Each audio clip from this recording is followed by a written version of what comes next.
Vous êtes bien sur Radio J et comme tous les matins, du lundi au jeudi, j'ai le plaisir de retrouver mes deux acolytes passionnés de bande dessinée, collaborateurs du site Actua BD, Laurent Mélikian et Didier Passamonique. Bonjour messieurs. Bonjour Ilana. Et ravi de vous retrouver. Alors je le rappelle, vous pouvez aussi nous retrouver en podcast sur notre site internet radioj.fr et en vidéo sur notre page YouTube. Alors ce matin, je me tourne d'abord vers vous Didier. Depuis la rentrée, on parle beaucoup de romans graphiques consacrés à l'histoire, à la Seconde Guerre mondiale notamment.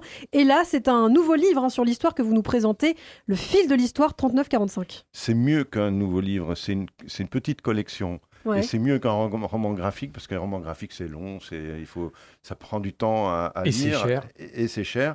Et là, ce sont des petites collections qui coûtent vraiment pas très cher, qui sont publiées par Dupuis, qui s'appellent précisément Le fil de l'histoire. Et il y a 3 petits albums qui s'intéressent à la période 1939-1945. Et donc, c'est vraiment c'est épatant. Pourquoi ? Parce que c'est l'histoire racontée par 2 personnages qui s'appellent Ariane et Nino. Et c'est vraiment 2 enfants qui dialoguent sur ce que c'est que... C'est destiné à un public jeune aussi. C'est dessiné. Nino est un petit garçon. Ariane est un peu plus âgée. Elle a déjà quelques connaissances historiques. Et elle les explique à son petit frère. Et c'est synthétisé en 34 petites planches qui sont pédagogiques, qui sont... extrêmement précise et bien documentée. Et les 3 albums touchent, c'est la guerre en France, c'est la guerre en Allemagne et c'est la guerre en Belgique. Et c'est intéressant parce que c'est 3 points de vue, c'est un petit triptyque. Et à chaque fois, ça commence de la même façon, c'est que Nino va à un laser game, va à un jeu de laser game, et puis il n'a pas trop d'assurance. Et là, on lui explique que en fait, la guerre n'est jamais perdue, que quand on résiste, ça c'est la France. Et puis une autre fois, il se sent fort, il pense qu'il va aller abattre tout le monde. Et là, on lui explique que l'Allemagne avait un peu cette même attitude dans les années 30. Et puis la 3e fois, il dit c'est simple, je vais laisser les autres faire le travail et moi je serai neutre. Et là, on lui explique que la Belgique pensait être neutre aussi pendant la Seconde Guerre mondiale et que malheureusement, ça n'a pas permis le pays d'éviter l'enfer. Et donc, voilà, c'est formidablement écrit. C'est expliqué simplement aussi avec des mots simples. C'est conçu pour les 6-8 ans. Et c'est extrêmement bien fait par un scénariste qui s'appelle Fabrice R, qui est un peu un spécialiste de ce genre de discours un peu pédagogique. Et qui est prof d'histoire en collège. Voilà, ça aide. Et Sylvain Savoya a un très beau dessin, très, très clair. Bref, on recommande. Eh bien, on reste dans le domaine des enfants, mais cette fois direction Israël, je crois. Avec vous, Laurent, puisque vous allez nous parler de 2 autrices israéliennes. Oui, enfin...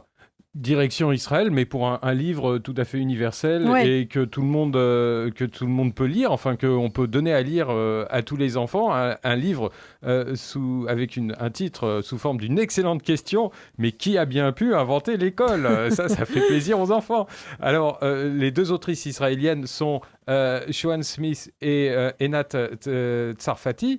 Elles y répondent avec un mélange de BD et de textes illustrés, et ici, pour répondre à une question, on fait comme dans Rabbi Jacob, on pose d'autres questions. Et d'abord, la première question, c'est l'école est-elle une invention ?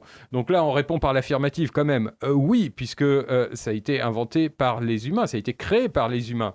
Mais qui en est l'inventeur ? Eh bien là... Alors, on ne sait pas vraiment répondre à la question. Charlemagne. Ou du moins, on en donne plein. On commence par l'Australopithèque. C'est une bonne occasion de faire toute l'histoire de l'humanité qui peut se résoudre par le biais de l'école. Donc, l'Australopithèque, il a bien fallu qu'il apprenne à ses enfants à faire du feu, jusqu'à Maria Montessori au XXe siècle. Donc, on va passer par toute l'histoire. Et puis surtout, on va s'arrêter à l'histoire d'Israël, enfin... du moins l'histoire de la Palestine, des Hébreux. Et on nous parle d'un sage, il y a 2000 ans, Shimon ben Shetta, qui a incité les enfants à ne plus apprendre chez eux avec leurs parents, mais dans des maisons de livres, les Beit Sefer. Vous me corrigez si je prononce mal l'hébreu. Non, c'est très bien. Alors, ce livre sur les maisons du livre continue de poser toujours plus d'excellentes questions. Peut-on apprendre sans aller à l'école ? Faut-il faire des devoirs ? À quoi servent les notes ? Et surtout, là, c'est ma préférée, pourquoi les vacances sont-elles importantes ? À lire avec son enfant, pour apprendre plein de choses qu'on n'apprend pas forcément à l'école. Mais qui a bien pu inventer l'école et plein d'autres questions qu'on se pose en y allant par Shoham Smith et Enad Sarfati aux éditions Helvétique. Un livre qui ouvre l'esprit des enfants, un livre assez philosophique finalement pour les enfants. Complètement, mais je crois qu'à partir de n'importe quel point, on peut mener à la philosophie. Eh bien, merci beaucoup Laurent Mélican, Didier Passamonique. On aura le plaisir de vous retrouver très bientôt sur Radio J. Vous pouvez bien sûr nous écouter, nous réécouter en podcast sur notre site internet radioj.fr. À bientôt.